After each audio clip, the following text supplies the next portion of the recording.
CMMS Radio talks about all things CMMS, computerized maintenance management software, focused on maintenance management. It's the people, the process, and the culture that make your CMMS journey a success.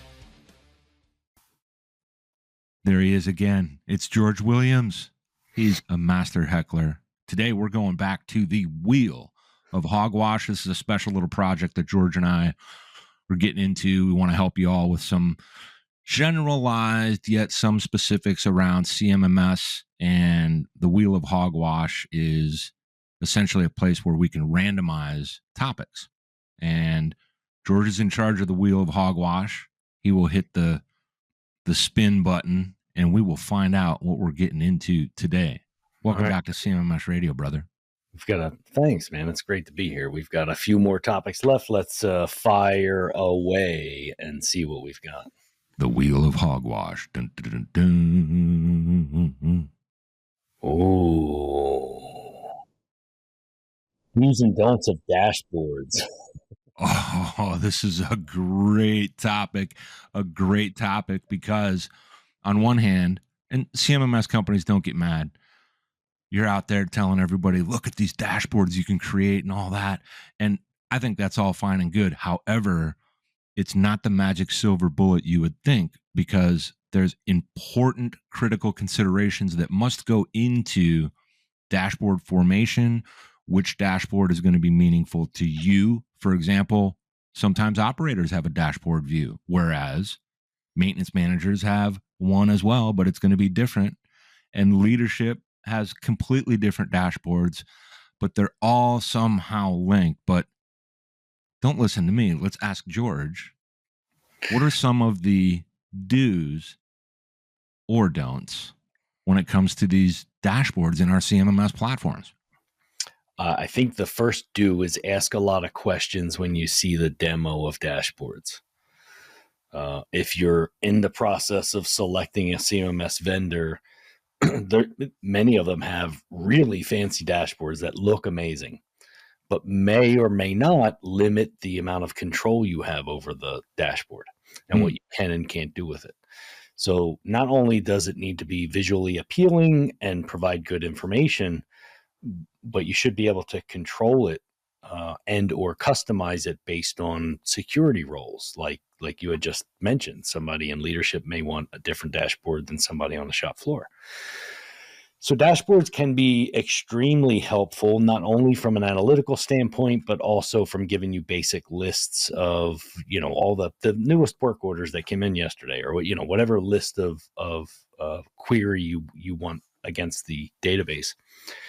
I think the first do, though, is ask questions. Ask questions beyond just looking at it from a demo perspective and saying, wow, that looks very visually appealing. And don't get me wrong, visually appealing helps utilization, so I'm not knocking that. But I have seen in the past very visually appealing dashboards that have extremely limited control over what you can and can't do with it. So ask questions around, can a user make their own dashboard? Do they have control of writing their own queries or their own metrics or calculations that show a score? Or do they not have any control over that and only the system admin does, which means I got to put in a ticket and hopefully my own IT department gets to it at some point in time, if they were even trained how to do that. Because if not, their response could be, well, we've got to contact the vendor, and then that means you need to pay them. And since you don't have any money in your budget, your dashboard's flushed down the toilet. So ask a lot of questions around how that gets managed and how much control you have over it. That would be the first and number one do, because once you've selected the system, you've selected it. So yeah. Ask the questions up front. I'd say the other do is, if the system you select does allow for control and does allow for multiple dashboards to be created, whether it's by role or just giving the end user the ability to create their own dashboard, don't limit that unless there's a caveat to that. Unless the creation of the dashboard requires them to write some SQL, because you could take down a database writing a bad SQL query. If it's, select these tables and select these fields and you're just doing selection, then the system's not going to let you write a bad query. So The second do is give away the freedom of the dashboard. Don't hog that at the center. Don't say, well, we're going to dictate what the dashboard is. Business needs change over time. And to be so presumptuous that you think you know what the dashboard should look like for each individual role within the company, I think is a mistake. Allow people the freedom of modifying their own dashboard and creating what is best suited for them in order to get the data they need quickly. I think that's a huge do. The next do is focus on things that make you better, not the past. A lot of the data in the CMMS system, obviously, it's historical data. However, there is some forecasted information regarding, what's the next 30 days worth of PMs look like, and are they load level? Don't wait till something pinches you in the behind, right? So don't just look at the past data. Try to get an idea of what the next couple weeks might look like so that you can optimize scheduling and optimize your workforce. So don't just use the past historical data as your reference. Sometimes you want to look at things that are in the future. So yeah, there's a couple of do's there. What do you got, Greg? You got any additional do's? I do have some do's. So when it comes to dashboards, first of all, when I talk about CMMS companies showing it as flash and pizzazz, it's exciting, it's helpful, it can be useful. So not really trying to crush them. I think dashboards are incredibly valuable once it's relative to your maintenance maturity. It's relative to how you operate on a day-to-day basis. And the reason I had started off with how we want that separation between roles, it's to clear out the noise and focus in on, I think of a dashboard as, what do I need to know right now? I think of it in terms of a car. You're driving it. You want to maintain things like and monitor things like your speed, your RPMs, and on like this, you want to see temperature, etc. Those are valuable to me while I'm driving a car to see if there's going to be a problem. Speedometer obviously keeps me out of trouble. Or dashboard, Greg. Say again? That's why it's called a dashboard. Yeah, but my whole point in using that as an example, well, there's also an instrumentation panel in an airplane. Yeah. Now you get me inside of an airplane, I'm done. I don't even know what I'm looking at, right? Just hit buttons. So that exactly. We'll figure this thing out, right? Provided it's not in the air. Now, the whole point of this is we want our dashboards to be meaningful to us, but at the same time contributing to the company. So one of the do's, we talked about it a little bit previously on another episode in this series, where sometimes you can have a singular dashboard on a plant floor that keeps everybody in the know. That's valuable. However, what you pointed out, bringing one up and setting one up in a way that makes a difference for what you do and limiting everything else keeps you on track. That's what I like about dashboards. Yeah. However, if you have to manage multiple dashboards, we want to be mindful. So one of the do's when it comes to multiple dashboards, because you can have a single dashboard. I like it as a landing page on a CMMS so that when I go in the morning, I get back from lunch, I'm just checking that, getting a quick pulse check. Anything here, any anomalies such as overdue items, emergency items, anything like that. But I want to use it day in and day out just to track. Within different parts of the solution that you have for your CMMS, you're going to have dashboards as well. Sometimes you're going to have a dashboard that's asset independent, meaning to say specific assets have their own dashboard that will give you that past, present, and future view. Those can be valuable as well. I really like those as far as looking at a very specific piece of equipment. Maybe this week I'm going to go look at my 10 most critical assets, and I want to see those dashboard metrics specific to those, because those are the ones that put my production at the most risk. And then additionally, another do is on reports that you like to use that show full data sets, see if your solution allows for you to dashboard that report as well to shore up and tighten up all the metrics within the report so that you could instead drill in if you need to. And those are just some of the basics. And the last thing I would say is ask your vendors when you're in training, you've already got the solution, about the things that matter to you in your day to day. You said ask lots of questions. This is what that is. I like to look at this. I need to see this. I need to see that. How can I do that? Instead of doing the guesswork yourself when you're sitting there trying to fumble around, because this starts to get back over to the don't side, where if you do have your people configure their own dashboards and they don't know what they're doing and they don't have the time or the bandwidth to figure it out, you're going to risk losing them and they won't care about the dashboard or the system at all. So I kind of segued there. What do you have on don'ts when it comes to like absolute don'ts? Like these are danger areas when it comes to dashboards. Wow. Don'ts. There's a lot of them.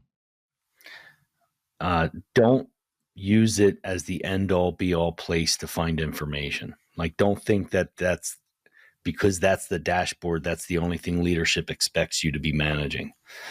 There are lots of other lists of information within the database. And sometimes if you're being handed a dashboard, or even if you create it yourself, you get stuck in the daily management system rut of, well, I come in the morning, I grab my coffee, I look at my dashboard, I do what I needed to do based on the dashboard. Sometimes those dashboards only have like 5, 6, 10 results in a list.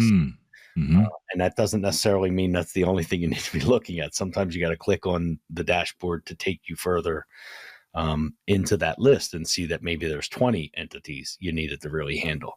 And so don't limit yourself to managing solely by the dashboard. I think we also get caught in that rut a little bit. Another one for me is, I guess you can phrase it as a do or a don't. As a don't, it would be, don't limit yourself to, I'll say, daily management.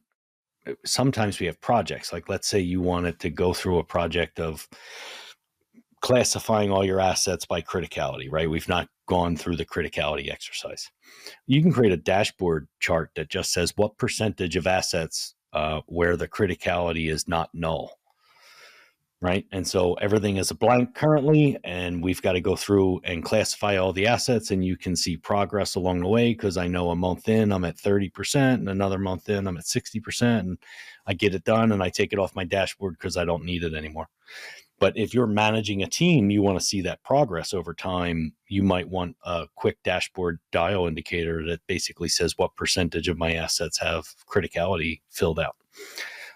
And so you can see whether or not that team is making any progress. And you can do that as temporary things. So I think the don't is, don't limit yourself to typical daily management. Sometimes you can use that for far greater things. Yeah, and this is where you get into more of a crawl, walk, run type of scenario, where you're getting familiar with and further leveraging your CMMS platform to better understand the dashboards and figure out what's going to work for you. One of the don'ts that also just keeps popping off is when you have too many dashboards or too much on a given dashboard. If there really is too much noise, it's not going to be an effective dashboard. It's like having a plane cockpit on your skateboard. Exactly. It doesn't work very well. You're gonna miss the curb that's coming up because you're looking at the dashboard Right. on your skateboard. So the things here where people might be saying, well, I'm not sure what's too much or what's too little. Hopefully, and I know hope's not a strategy, but it's a good thing, you have solutions that have that configurability through drop downs, and hopefully you're not touching an SQL database to make these things work. Some systems work that way, and if it is what it is, don't kill the CMMS over that. Figure out if it's possible to do it. But when you use the system and you're starting to get familiar with it, I want to add don't neglect the other parts of the CMMS that inform and connect to that dashboard, because the more you do that, the more you understand what's going on overall, and you can connect it to your daily life and how it permeates back out into the team and thus the organization. And that sounds grandiose and like, woo, this is what we're really all about. That's actually true.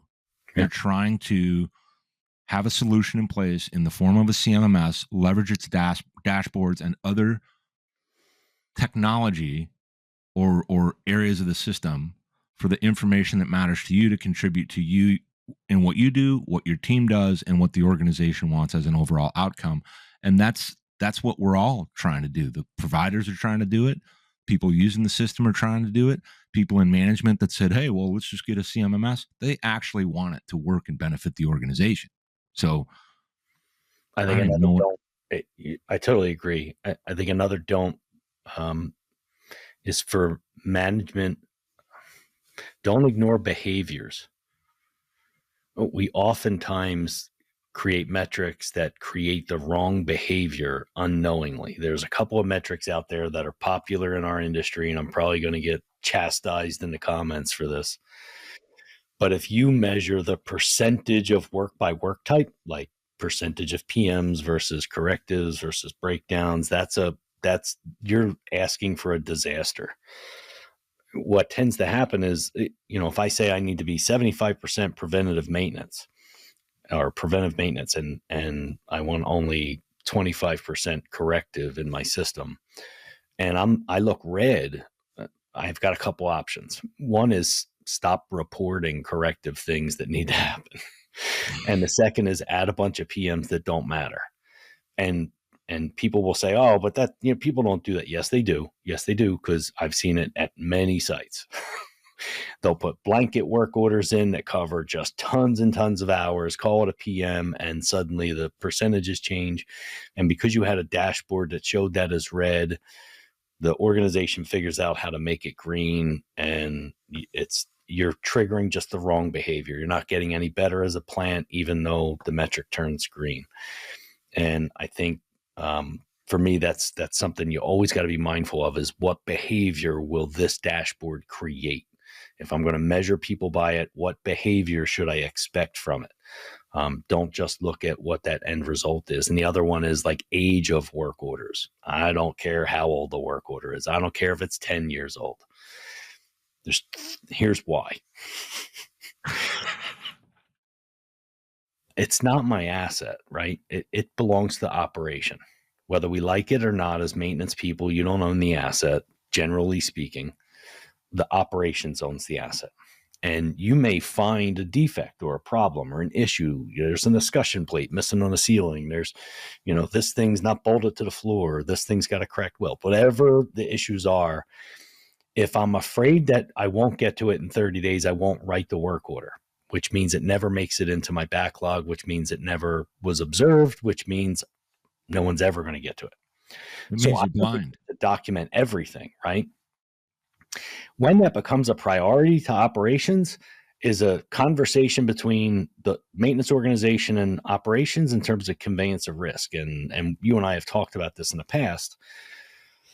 And so whether or not it's not a priority for 1 week or 100 weeks, that's okay. If it's still an issue that we would intend to go after at some point, leave it in the system. That means, I don't mean don't do any backlog cleanup, right? You're still going to ask questions. Hey, should we just take this off?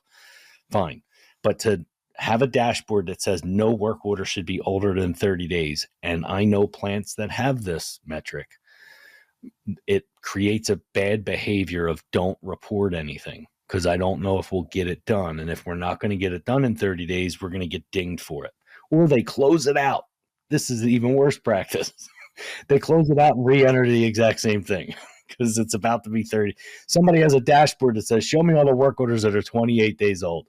And they're wasting time and money duplicating the work order as a new one and closing out the old one. What a complete theft of organizational funding, shit like that.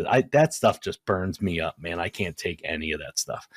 So be mindful of the behaviors you're going to create when you're thinking about how you're going to create a dashboard, because you are in every KPI and every metric that you show publicly is creating a behavior, and you need to be really careful what those behaviors are.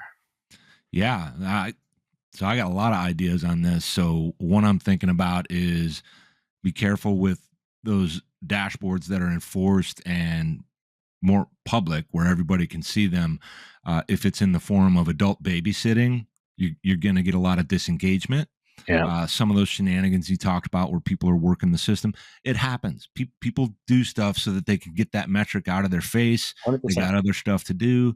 So another thing that I think would be, I guess we'll call it a best practice, is there should be some type of regular scrutinizing of dashboard metrics and indicators. And it's not the end of the world. Everybody thinks it is when you talk about like overdue work orders. One thing that happened over the years that I've seen and heard about and been asked about is everyone's wondering, where's there this middle ground on what's showing up in dashboards or other KPIs and metrics that we don't really know what to do with as an organization. We don't want to ignore them, but we don't want them to skew our numbers, thus influencing our behaviors in a negative way, meaning that we're going to start to avoid certain behaviors so that we appear to Right. look good, right? Some people want to do things that make sure that they keep their job, and it's far less about keeping the organization running well and the team synced up really well. So this is the kind of the danger that you're alluding to. I think scrutinizing those, because it's really hard to create a middle ground. And if you do, then it becomes a dumping ground and a filing cabinet that people just abuse. They don't even realize it. They just start clearing it out. It's kind of like Outlook. I tell people all the time as a running joke for a number of years now, Outlook is the perfect way to train yourself on how to use a snooze button because it's an option. That's where the behavior comes from. Right. So it's the same with CMMS platforms and the different features and functions and the bells and the whistles and the shiny, cool stuff that looks good and keeps us motivated. Those behaviors are what we're trying to influence. And that also doesn't mean we're trying to control people. We're trying to empower people. Yeah. And the information you get from a dashboard should be useful and practical such that you can take an action rather than consider, whoa, if I do that, they're going to see it. We don't want that kind of stuff, but we want lots of accountability, but accountability through, self-empowerment. I'm not talking about all that nonsense political stuff. I'm talking about give your people the tools that they need and help them focus on the behaviors that matter for them and the organization. That's what leadership's all about, Greg, right? And especially in maintenance and reliability. It's all about how do we give people the capability to shine. They already know what the problems are. The problem is leadership and management get in their way. Yeah, I know this is an aside from our topic here, but Brian Bieschke, who is a dear friend of ours, right? He and I have talked about this countless times, recorded, unrecorded, doesn't matter, where he'll literally say something to the effect, sorry, Brian, if I butcher this, but he'll say, when I'm in a leadership role, the way I lead is I want to know my people and I want to know what they need and I want to give them what they need. And then I want to get the F out of their way so that they can thrive and go handle their business. I'm not there to, hold them down, hold them back. I'm there to empower them to be the best that they can be. And I'm building them up because that's what's going to benefit the organization the most. 1,000%. If you want someone to be self-accountable, then you have to give them the tools, the mechanisms, the education, and the good experiences to go thrive, because they'll feel a sense of desire to be self-accountable because you're doing everything you can to make sure they can be successful. If what they feel is, well, every time I turn around, I'm getting yelled at, or I'm getting approval for this or that when I know there's a problem. If that's the culture, then you're almost forced to micromanage those kind of people as that type of leader, right? As a poor leader, because they're not going to be self-accountable and empowered because you haven't enabled that, right? Like you've kind of built your own house. It's really good that you brought that up, because now when you talk about like the micromanagement, as whatever you want to call that, when you go all the way back to the dashboard, make sure the dashboards that you're providing, enforcing, whatever, requiring, don't have those elements of micromanagement that get to a point that invade and start to strip away the autonomy that people need. Because, and then on the other side of that, for everyone out there, I don't care what your role is in an organization, it's great to have autonomy, but autonomy comes at a price, and that price is accountability. So be accountable. because the only time, I shouldn't say the only time, but most typically the micromanagement and all this enforcement and adult babysitting starts to come into play when something in the organization isn't working and they, whoever they are, can't put their finger on it. So they start doing everything. That's right. So dashboards should be treated as a mechanism that can foster those behaviors that are productive for the individual, the team, and the organization. Ultimately, our equipment, right? If we're talking reliability, manufacturing, all that. And once it goes beyond that, you're kind of doing it wrong. There might be a few exceptions from compliance perspective or regulatory bodies that need to see certain things. Everybody can live with a couple of those little things that they don't like, but they will do. But if it's too heavy, they're not going to do it, and they're going to do things that make them look good. Joe Anderson and I talk about this all the time. People will focus on how they can look good rather than focusing on doing what needs to be done. So that's what you want to do on dashboards. How about we go back to the Wheel of Hogwash, unless you got anything to add? Let's see what we got here. So we're going to remove do's and don'ts. Get it out of there. Let's see what's left. Who knows what we'll get? The Wheel of Hogwash decides.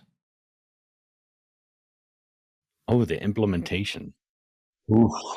Oh, one of the best topics ever when it comes to CMMS, because some will tell you, and I don't know if they're wrong. In fact, they may be right. It all happens at the implementation stage. You literally set the stage for what's coming next. And there are a lot of blind spots for everyone unless you've got the right kind of guidance and understanding of why you did this project in the first place. Is that a fair statement to start off this conversation? Almost all implementations fail. I know far more companies that hate their CMMS, and I'll say at the shop floor level, than love it. And it is not because of the CMMS. It's because of the implementation. It's because of 1,000 reasons. But generally speaking, it's not because they bought a turd. Most systems are adequate and up. They're not usually really bad. What they generally have is poor implementations, and that happens for many, many, many, many reasons. So as I go through some of these, please understand that it's not a dig on any individual company. It's just my understanding based on experience and plants that we've gone into. I guess the first one is going to be slightly picking on those companies. Everybody needs resources, and in today's world, people don't stick around. There's not a ton of longevity. That is no different for CMMS implementation companies. They probably have a handful of people that have been doing this for 20 years for them that know the system inside and out. You may not get that person.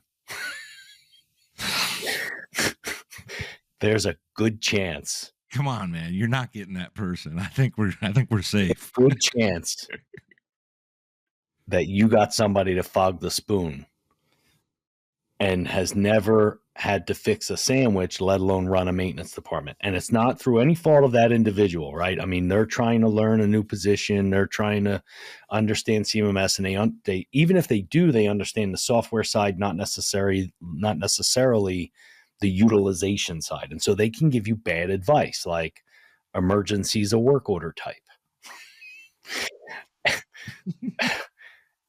You laugh, but I can't tell you how many times we see that. And so you can get advice or coached wrong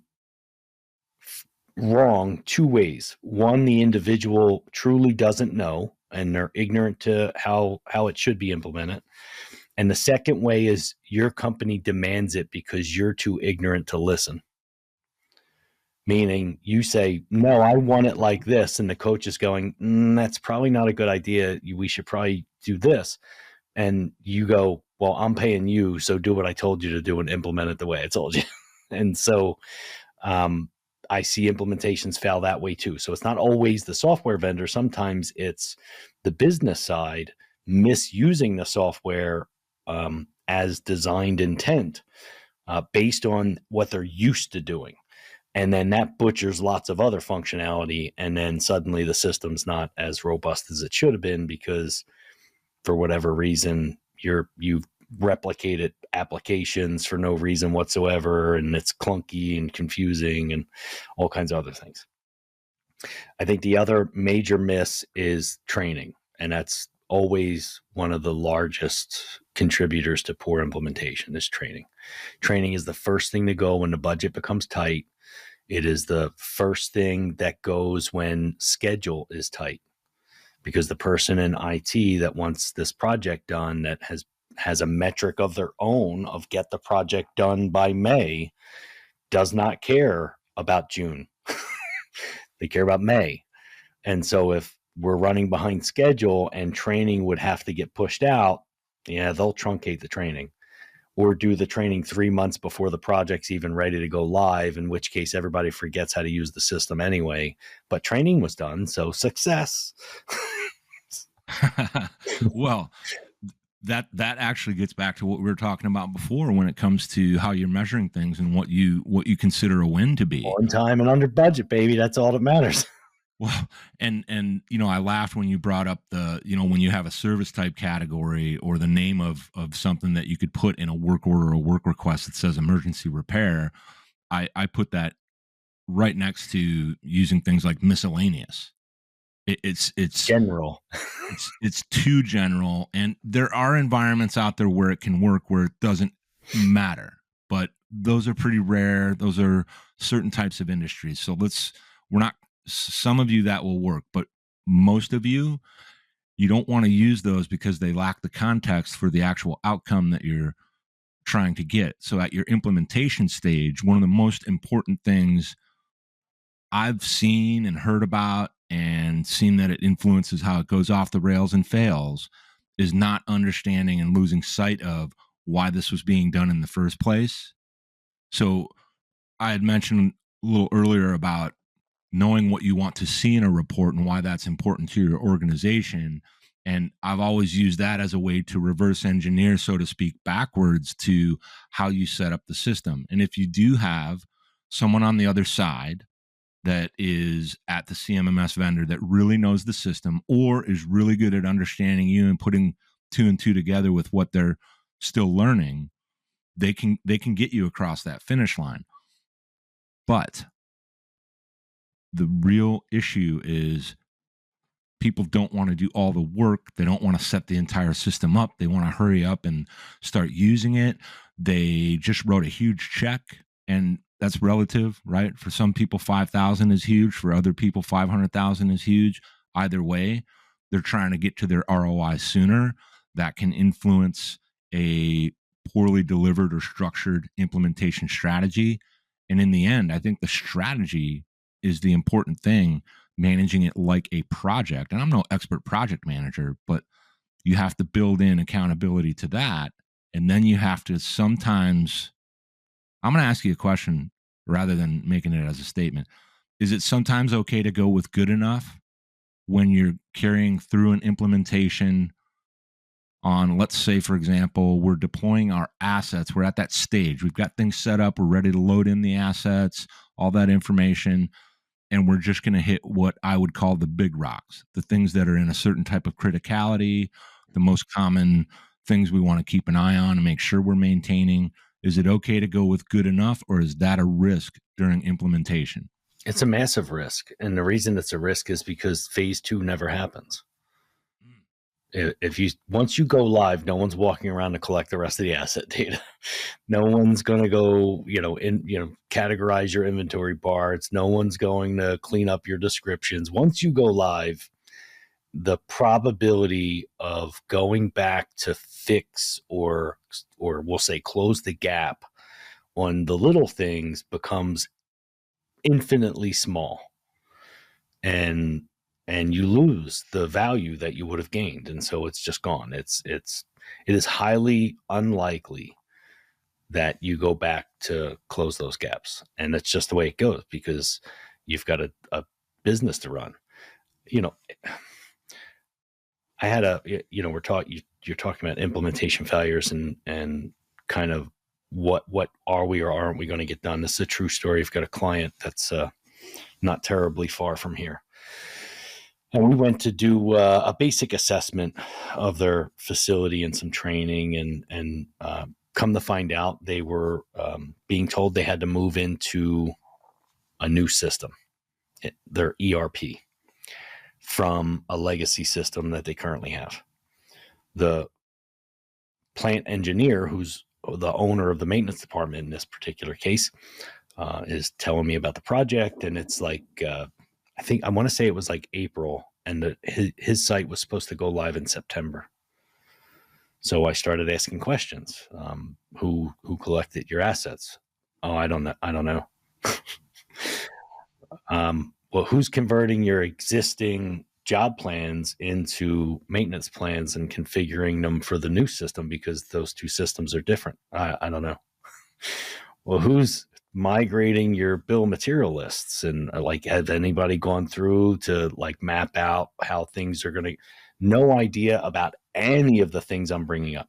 So he goes back. So I educate him.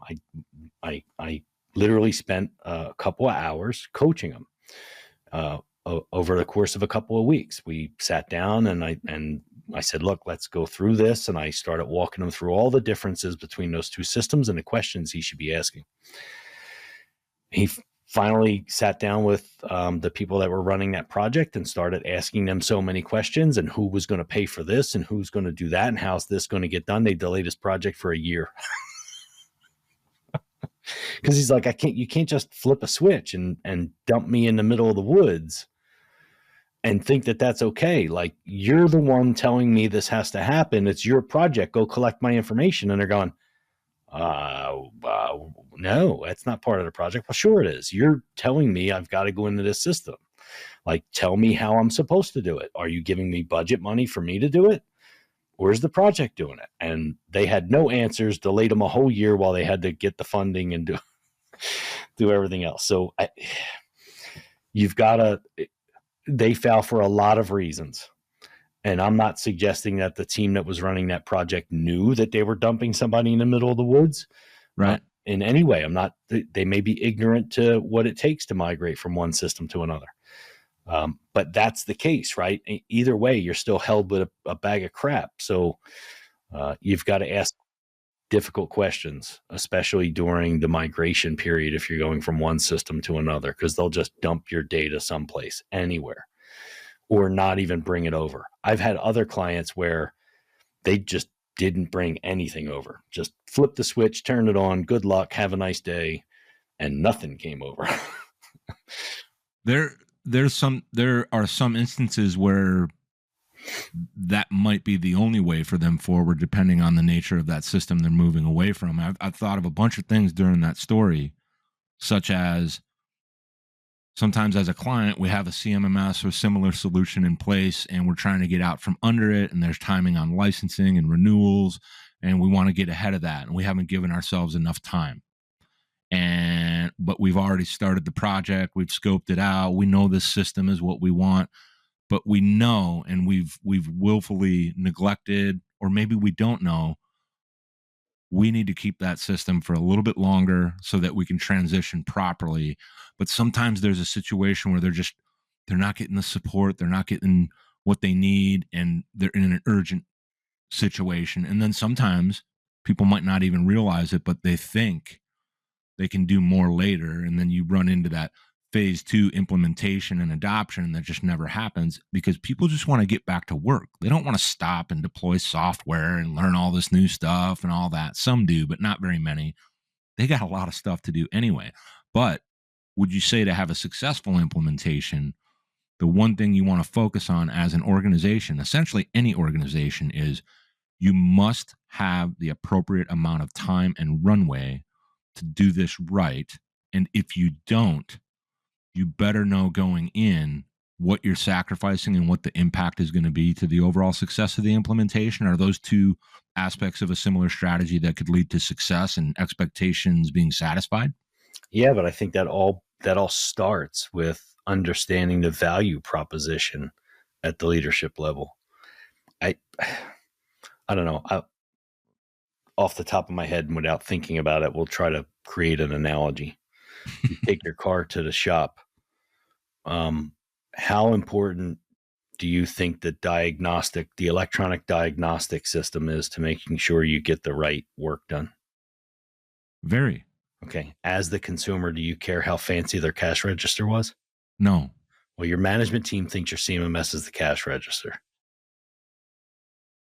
Ah. They think it's a place you store stuff. Like, Okay. they don't see it as a system that will help improve the way you do business. It's an they don't care about it. Not to the extent they should, or the project would be more important.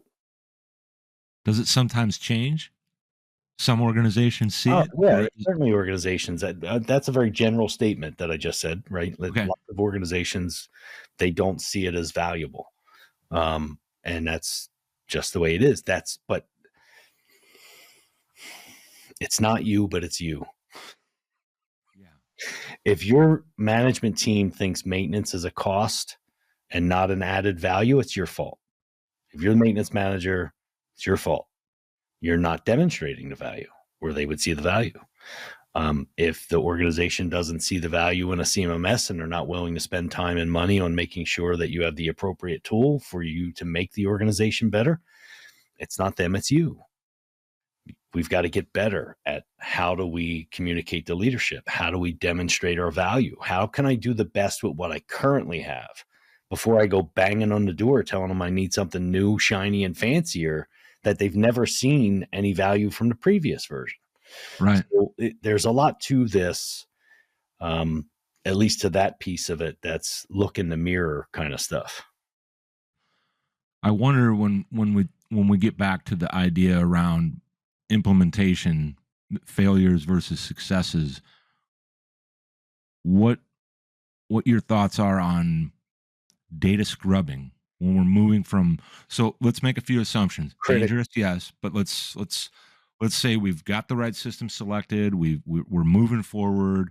Um, Maybe we've already signed and we've got some of that implementation plan already, and we want to incorporate into that, taking whatever our legacy data is that we can get over and scrubbing it. And what we mean by that is scrutinize the daylights out of it, because there's a lot of junk in there that you don't need to port over.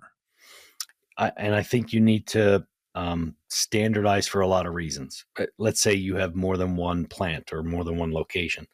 You should not have different work order types at those plants.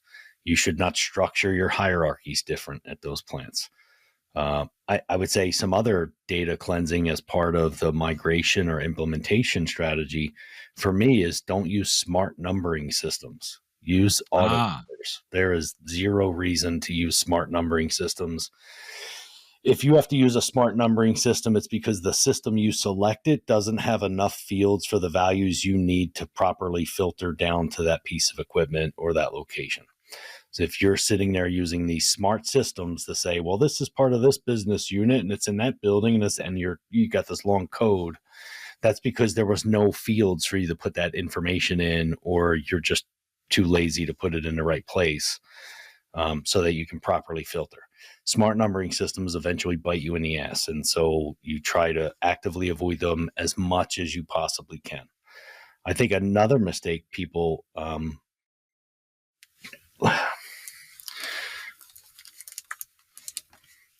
this one doesn't have, this one's got a QR code because it was in a pack. The barcode, right? That number, that UNSPSC code is unique. If any part you order has a UNSPSC code, that should be the number, period. No debate. No reason to use anything else. The UNSPSC code is a unique number across the globe. It starts with global spec and whatever the numbering system, how that works. If it doesn't have a code, that's a whole different thing, right? But if it does have one, that's a quick, easy way to be able to make sure I don't have duplicate junk across multiple plants. All I got to do is search for the barcode and I'll know if it already exists in the system. Right. pretty straightforward, right? Like, so now there are some minor caveats to that, things that change number purposely in industry, even though the product didn't really change, like ceiling tiles. For whatever reason, ceiling tile companies love to change the model number on their ceiling tiles and call it a new thing when it isn't a new thing. Why do they do that? And they've replaced, whatever. They replaced the model number, give it a new barcode, and when you call them up and you go, "Hey, what happened to the one I'm ordering?" They're just like, "Oh, it's this one." So there's a couple of caveats to that, I'm sure. But yeah, I mean, if you good practice, standardize your data. That's incredibly important. And spare parts is another area where standardization is critical, because it's very easy to find duplication in the system if your whole description just says bearing. Yeah. Now I got another one I want to bring up but I'm going to make this about the equipment assets. So when it comes to equipment assets, I can remember many different times when we're in the middle of a deployment, we're at that point where we're going to do that, and we've got this nice clean file. You can put all the relative, I call it pedigree information about this asset. Yeah. What's the asset number? What's the serial number? Who made it? What's the model number? Description, categorization, and forget about the PMs right now. Okay? I'm just talking about putting equipment in the system. Yeah. And invariably, we would see, you've seen it, everybody that listens to this, even if it's two people, they're going to agree. Sometimes they get those files back and there's a couple of critical fields that are missing, and you go back to the client. So say you're the vendor or the consultant helping with the deployment and implementation, and you're saying, well, how come you guys left category out, and how come you didn't put the model numbers in? And they're like, we don't have that, or we just wanted to get these in the system quickly. So now, based on what you said earlier, they're probably not going to fix that. And they're already starting to neglect and take away value from the solution that they're about to deploy and implement by not giving it what it needs. Yes. And that's another critical failure point, not only on the initial setup, but the ongoing administrative workload of the system. Most companies do not understand what it will take to administer the system and keep it clean. How do I decommission an asset and install a new asset? And what do I do with it electronically in the system? And reattach the PMs to the new asset. Like, no one really thinks there's administrative workload there, but there is. And if there's no one in the organization who's afforded the time to keep the system clean, it will eventually and very quickly be a complete disaster. Do you have an opinion on, well, you have an opinion on a lot of things. What about when we're dealing with our assets and we're loading those in, we're putting them in manually, however we're doing it? There's an area where you can put a thumbnail image of what that asset actually looks like. Yeah. And personally, I've often thought that it's a valuable thing, because if you have it, it's there if you need it. If you don't need it, at least you got it. Do you think it's necessary to have a physical picture of the actual asset inside the asset records, or is that more of a fancy thing? You don't really need it.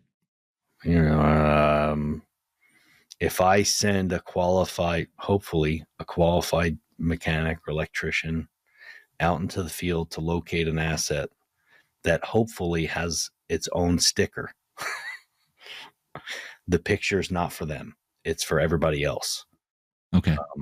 And in some cases, that picture is replaced on an annualized basis, so you can kind of see the condition of the asset.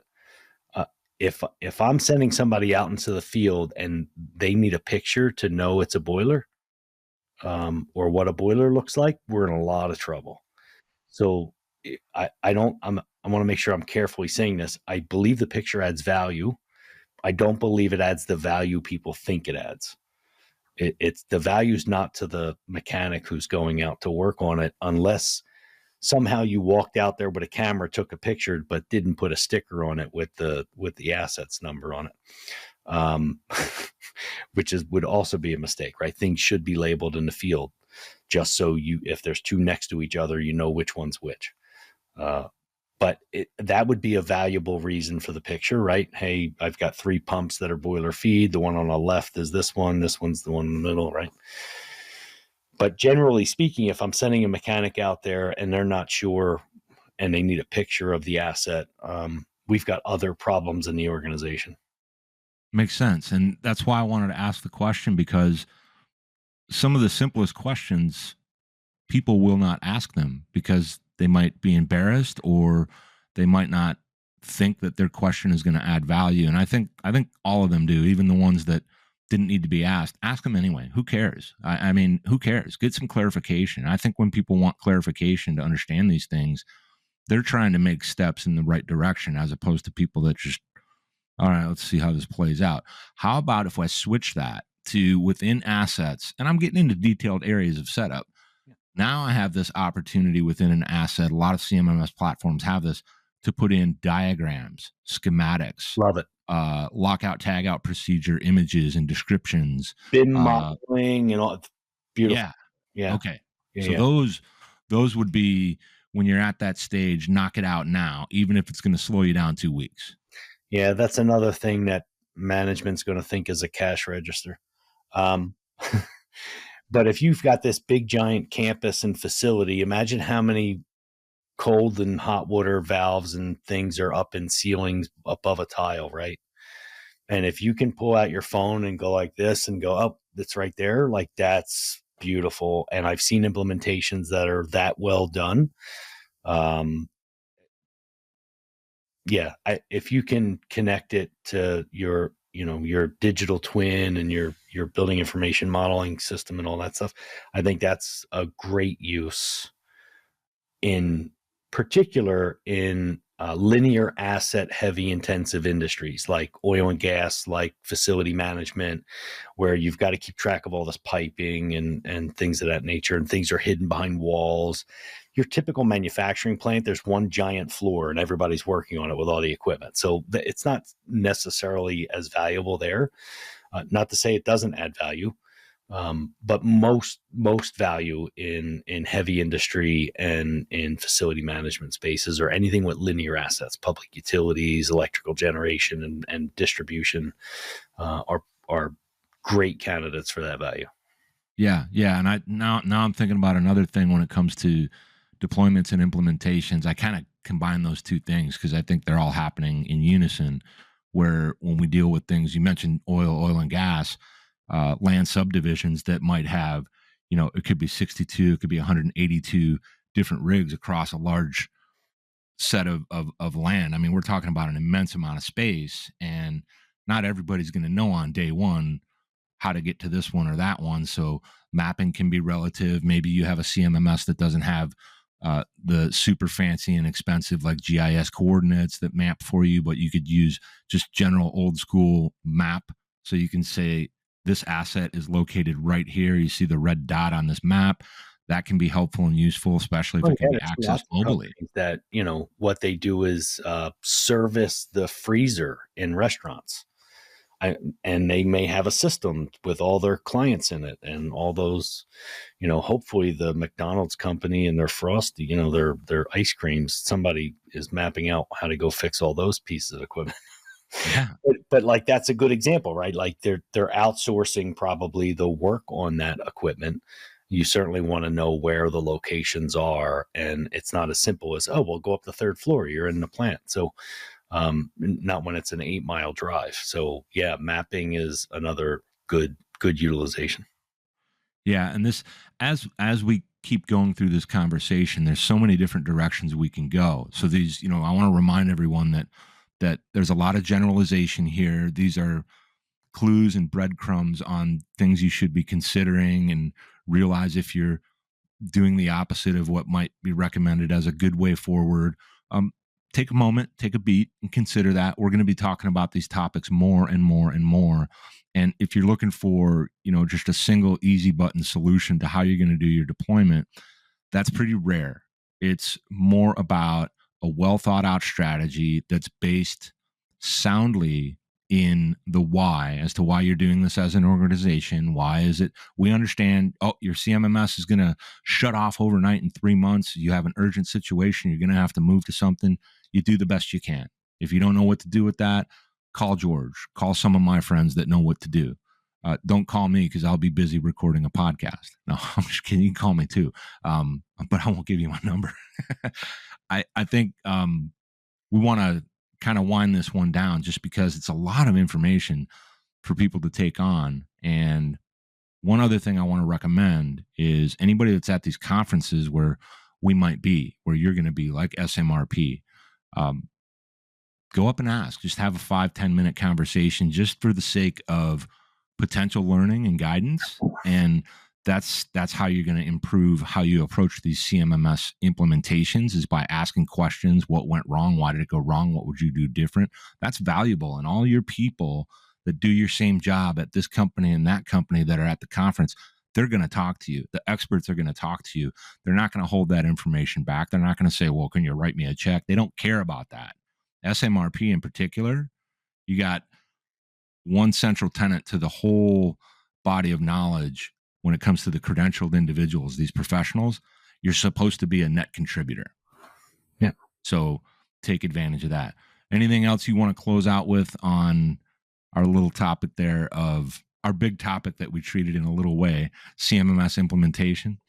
No, I think you did a fantastic job as always in hosting. Thanks for having me, Greg. I really appreciate it. And to reiterate your statement, we're always available at Reliability X. We never turn down advice. Anyone that asks a question, we may not get back to you that day, but we will absolutely get back to you. That's right. And that's why I roll with the real deal pros. George Williams, Reliability X, thanks for being here with me on CMMS Radio. Thanks, Rick. You got it, brother. Did you find this episode helpful? Please send us some feedback, suggest a topic, or ask a question. Reach out to CMMS Radio if you need a co-pilot on your CMMS project. Visit CMMSradio.com and use the What's on Your Mind link. Thank you for tuning in to CMMS Radio, your resource for all things CMMS, from selection to implementation, to help you make better choices, learn from industry experts, and have a successful CMMS journey.